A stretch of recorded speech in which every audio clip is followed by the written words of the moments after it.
Yo creo que ahora podríamos a lo mejor comenzar ya oficialmente con este conversatorio acerca de la muerte. Esto fue solamente una introducción para justificar mi presencia acá y para justificar que ese libro sea la ofrenda que está sobre el ataúd de esta noche. Yo escribí un ensayo que es solamente para abrir conversaciones esta noche y que se llama Conversatorio sobre la muerte y otras cuitas. Ya las cuitas, hoy en día no se utiliza mucho la palabra, pero las cuitas son los problemas. ¿Ya? Y comenzamos diciendo que estamos reunidos para conversar en torno a un tópico de suma importancia en nuestras vidas, aunque se trate de la antípoda, y que en pocas horas más conmemorará su día, el día en que visitamos a nuestros muertos, todos los santos. Quienes se han atrevido a venir esta noche están aquí para hablar y debatir sobre la muerte desde diversos ángulos conceptuales, culturales, dogmáticos o ideológicos. Todos creemos tener una verdad, poseerla y actuar de acuerdo a aquella. Acá podrán revelar y compartir sus temores y conceptualizaciones. Pero ahora quiero introducir a este tema presentando algunos puntos de vista que aporten al conversatorio necrótico de esta noche. La muerte siempre ha sido tema de discusión en nuestra historia. Como humanidad, demuestra solo si tenemos un lugar común, una cursilería que a pesar de su desprestigio como tal, tiene mucha verdad.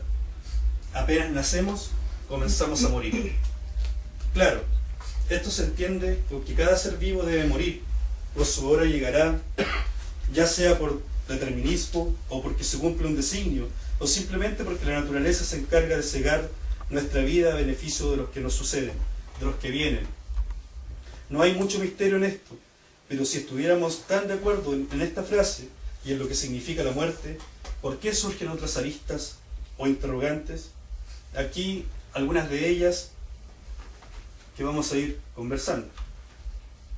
En algún momento de nuestra historia reciente se pensaba que estaba muerto quien no presentara signos vitales evidentes, como el pulso en la muñeca izquierda o en el cuello, en la famosa arteria yugular, latido de corazón nulo y falta de respiración. Con estas ausencias se declaraba la muerte del individuo. Sin embargo, más tarde se descubriría la latencia de la vida, o lo conocido popularmente como catalepsia. La falta de estos descubrimientos científicos en el plano de la medicina obligaba a quienes padecieran de catalepsia a vivir situaciones límites y horrorosas como ser enterrado vivo, o lo que es peor, ser diseccionado en una autopsia que intentar encontrar causas de muerte prematura en el mayor de los casos. La mayor parte de los que sufrían esta enfermedad eran conscientes, capaces de oír y sentir todo a su alrededor sin poder reaccionar, viviendo el proceso mortuorio, asistiendo a su muerte. Solo unos cuantos lograron sobrevivir para contarlo. Edgar Allan Poe inmortalizó un cuento que trata de esto, en su entierro prematuro. También está el mito urbano, de aquella madre que pide a su primogénito, el de más confianza, que implemente un sistema de campanas que pueda ser accionado desde el interior del ataúd ante la clara conciencia de ella de que la enterrarían viva en algún momento. El hijo no cumple lo prometido y luego de un sueño en que su madre se le aparece diciendo que necesita que la vaya a ver para saludarla, él decide exhumar el cuerpo, encontrando el rostro horrendamente desfigurado ante la desesperación, la tapa del ataúd completamente destrozada y las uñas rotas por la acción de intentar escapar. Y esto por la catalepsia. Eso es una especie de mito urbano, ¿ya? Pero que se cuenta muchas veces como realidad. A lo largo del mundo, alrededor del mundo, esta historia se cuenta y se cuenta muchas veces, ¿ya? Puede ser un mito urbano como puede ser verdad. De hecho, muchos de nosotros, y luego espero que salgan esas historias, ¿no? Conocemos casos o conocen casos de catalepsia y es una enfermedad bastante frecuente que está originada principalmente en el sistema nervioso central. Otras creencias en torno a los resultados de la muerte llevan a conjeturar teorías en torno al tipo de muerte y a la aparición de ánimas, almas en pena o fantasmas. Supuestamente, si la muerte es repentina y violenta, estos espíritus se quedan en los lugares en que ocurrieron los hechos, confundidos sin saber qué es lo que ha ocurrido, buscando respuestas y de paso atormentando y llenando de temor a quienes son testigos de sus apariciones. Es así como los crímenes pasionales se encargan de presentar la mayor cantidad de reportes posteriores de fantasmas. De ahí las casas embrujadas o encantadas, o los fantasmas que piden aventón y los que se encuentran en hospitales, manicomios y centros de tortura. Supuestamente, los fantasmas se originarían por muertes violentas, no por muertes en paz, por así decirlo, no por la visita de Thanatos, sino que por la visita de Ker o de Keres. Esta visita violenta, esta visita abrupta, es la que permitiría que se produjeran, ¿no es cierto?, o que eventualmente surgieran los fantasmas que muchos dicen ver y muchos dicen encontrar en ciertos lugares, y esos lugares son en donde se han producido muertes violentas. Thanatos, Himnos y Keres. Según los griegos y su rica mitología, Thanatos era el encargado de darnos la muerte plácida mediante un toque muy similar al de su hermano Himnos, el encargado del sueño. Thanatos recibía el mandato de las Moiras, estas tres viejecillas que tejían los destinos de las personas y que cortaban los hilos de la vida, en tanto que la muerte violenta era suministrada por Cares, unas hermanas que asistían a los campos de batalla como parte de su trabajo. Sin embargo, quien representaba la verdadera muerte, el temor sobrenatural al llegar a su destino, es nada menos que Hades, el señor de la muerte, el dios del Averno. Recordemos que Jesús bajó al reino de Hades para vencerlo y así vencer a la muerte eterna y darnos la posibilidad de resucitar y poseer también vida eterna. Otra lista relacionada con Thanatos tiene que ver con el suicidio. En nuestra configuración psicológica existe un instinto de supervivencia que impide que las personas nos autoeliminemos. Sin embargo, algunos deciden conscientemente por el suicidio ante situaciones adversas. Últimamente, se ha comprobado que quienes saltan al vacío en determinado momento intentan asirse de algo, salvar sus vidas. La decisión de morir en este caso se ve enfrentada a un instinto fuertemente arraigado que nos impulsa a la vida. O sea, nadie realmente quiere morir, ¿no? Hasta los suicidas en su último momento intentan aferrarse a la vida, ¿no? Hay imágenes, hay estudios que así lo muestran, o sea, quienes se suicidan y de quienes hay registros, se ve la intención de no morir como última opción, a pesar de que hayan decidido hacerlo. No obstante, hay quienes plantean que nuestro cerebro excreta una hormona que evitaría el instinto suicida, remitiéndolo a una posibilidad poco accesible. En esta especulación se sustenta el argumento de una excelente obra cinematográfica del director indio-estadounidense Night Shyamalan. No sé, yo creo que lo ubican, el de Sexto Sentido, el de La Aldea, qué sé yo, un director de Señales. Pero esta película se llama El Incidente, en que las personas se suicidan masivamente al inhibirse aquella hormona mediante la acción de la naturaleza, específicamente los vegetales que mediante esporas logran evitar la producción de hormonas de la preservación, por lo que esta película nos plantea que en realidad todos somos potenciales suicidas que nos encontramos en latencia. O sea, lo que esta película plantea es que en realidad todos nosotros somos suicidas y tenemos una hormona que nuestro cerebro secreta que impide que nos suicidemos y que optemos por la vida, ¿ya? Esta película es muy interesante porque tiene que ver con que la naturaleza, por así decirlo, ya viéndose tan amenazada, segrega unas esporas que hacen que esta hormona en el cerebro no se secrete más y que de alguna forma las personas empiecen a hacer lo que originalmente son, suicidas en latencia. Y ya que hablamos de cine, diremos que gracias a esta industria, el llamado séptimo arte, es que hoy la muerte se encuentra en un primer plano, siendo las historias sobre zombies lo que más vende en el mundo entero. Estos no vivos nos representan en cuanto al actuar masivo y descerebrado, así como nosotros nos vemos representados por ellos en la imposibilidad de actuar de un modo distinto al impuesto, al que nos da vida zombificada, es la metáfora perfecta para nuestra sociedad. Se dice que originalmente estos no vivos son el resultado de la magia vudú que predomina en Haití y que mediante unos polvos mágicos los brujos más poderosos serían capaces de causar una especie de muerte cataléptica, una zombificación. Esta historia se narra muy bien en la película de 1988, La serpiente y el arco iris. El malogrado vive de manera consciente los preparativos del velorio y funeral para ser finalmente sepultado y exhumado al poco tiempo por un brujo quien lo utiliza como esclavo en los cafetales, cañaverales o como sicario, cumpliendo fielmente con el cometido encomendado. Los primeros zombies que se conocen, que son zombies reales, no lo de las películas, son zombies que de alguna forma son creados por magia negra. Son, si no me equivoco, sacan algunas partes del pez globo, que es un pez muy venenoso, y de ahí lo mezclan con otros componentes y eso lo soplan ante las personas. Y al soplarlo, esas personas entran en un estado cataléptico. Claro, para familiares y para todo el mundo ellos están muertos. Por lo tanto, pasan al proceso del velatorio, luego los sepultan, pero horas más tarde el brujo, como sabe que esto no es una muerte real, los desentierra y los utilizan como esclavos.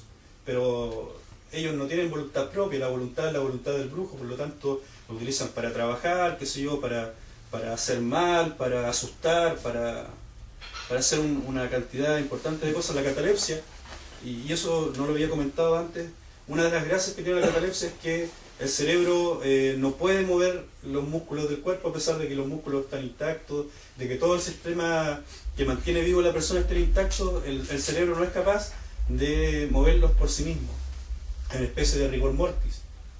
Pero el brujo en este caso es quien gobierna la conciencia de este zombie artificial, por así decirlo.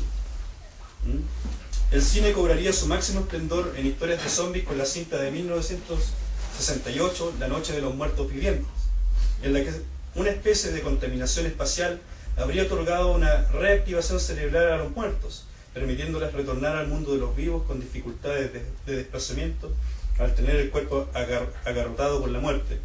Es también por aquella razón que se les puede eliminar destruyendo su cerebro mediante un balazo o con un golpe pesado en el cráneo. Sin embargo, en el último tiempo se pueden despertar zombies bajo distintos métodos que serían muy largos de nombrar en esta noche. Ya, si ustedes han visto alguna vez una película zombie, le dan un balazo en la cabeza o un golpe en la cabeza y el zombie no muere, por así decirlo, vuelve a morir, ¿ya? Pero si al zombie le disparan al cuerpo, qué sé yo, se le corta una extremidad, va a continuar en acción, porque finalmente toda la fuerza de estos seres que parecen de ciencia ficción, que ya sabemos que hay algunos que son reales, pero que el cine los ha utilizado y los ha sobreexplotado, toda su fuerza, por así decirlo, reside en su cerebro.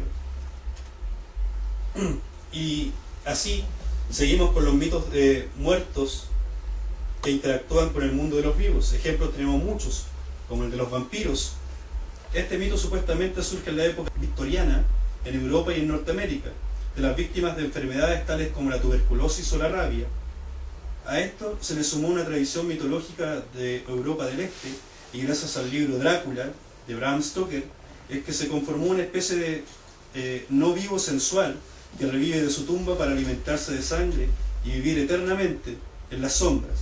A estos seres se les puede volver a matar por medio de estacas de madera o de plata clavadas en el corazón. No es cierto que mueren con la luz del día, aquello es una adecuación posterior que permitía mayores posibilidades de contar historias. Los vampiros en sí, dentro de la mitología original, no mueren con la luz, son hipersensibles a la luminosidad, como todo ser de las sombras, como todo ser nocturno, pero no mueren con la luz, como hemos visto en algunas películas que le llega un rayo de luz, y mueren, y se transforman en ceniza, ¿no? De acuerdo a la mitología original, de acuerdo al concepto original de vampiro, eso no sucede. Ahora, me voy a inmiscuir en temas así un poco más delicados. ¿Ya? En la Biblia, en su Nuevo Testamento, también podemos encontrar menciones llamativas en relación a la muerte y la vida después de esta. Sin ir más lejos, la principal promesa de los evangelios tiene que ver con aquello, con continuar la vida fuera de este apestoso mundo, por darle un nombre al mundo, ¿no? La oferta es válida solo para aquellos que abrazan la creencia en un solo Dios y en su Hijo, porque el cielo no está hecho para quienes no sean cristianos, ¿no? O sea, el cielo cristiano es hecho para los cristianos. Se habla de la vida espiritual, se habla de una vida espiritual posterior.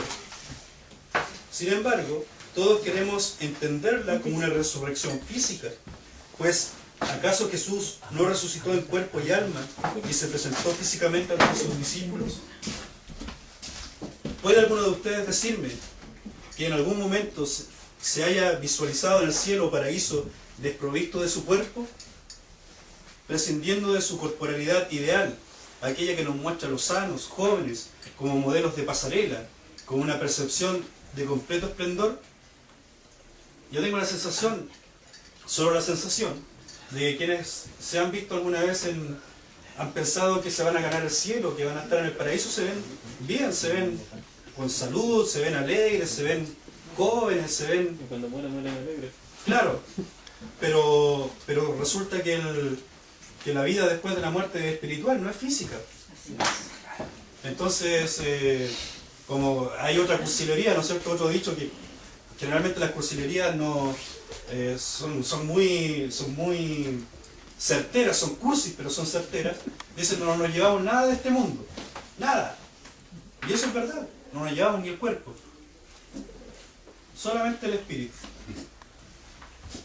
También en el Nuevo Testamento, en el Evangelio de San Juan, se nos presenta el milagro de Lázaro, que luego de 4 días muerto es devuelto a la vida. Su cuerpo corrompido retornó a la lozanía de los momentos previos a la muerte.